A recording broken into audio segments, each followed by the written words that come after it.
Hi, I'm Efrem Smith, one of the pastors in the Bayside family of churches, and I serve down at Midtown with Bob Ballion. I'm so glad to be back doing a Devo with you. Now, this past weekend, we continued our series in 1 Thessalonians entitled, When Christians Get It Right. And I want to go back and just go a little bit deeper briefly on a couple of the points. I'm going to start by reading a verse from 1 Thessalonians chapter 2. In verse 7, it says, "Instead, we were like young children among you.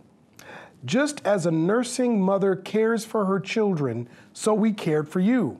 Because we loved you so much, we were delighted to share with you not only the gospel of God, but our lives as well." As Christians, you and I are called to leadership. Now, that could be as a mom, as a dad, a husband, a wife, at school, in college, in your neighborhood, where you work. We are called to leadership. We're called to leadership because we're called to make disciples. We are called to be ambassadors of reconciliation, God's kingdom showing up through you and I. So leadership is what we're called to do. The question becomes, how will we lead? And we get insight from these two verses on two approaches to leading.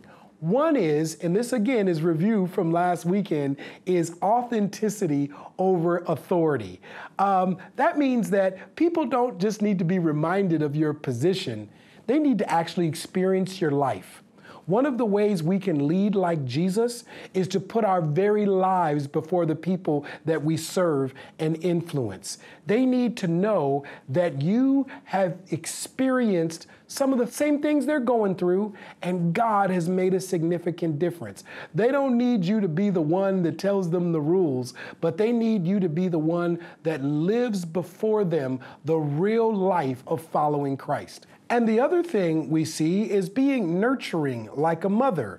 Later in the same chapter, it talks about being like a father, encouraging and affirming. This shows us another point that we lifted up last weekend, which is family over following.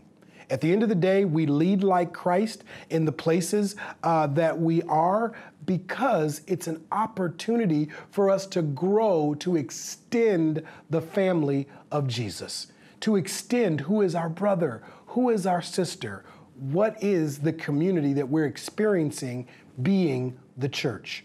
You, as God's beloved child, are called to leadership. And if we put family over following and authenticity over simply authority or position, we have an opportunity for God's love, grace, truth, and transformation to flow through our lives unto someone else. God bless you.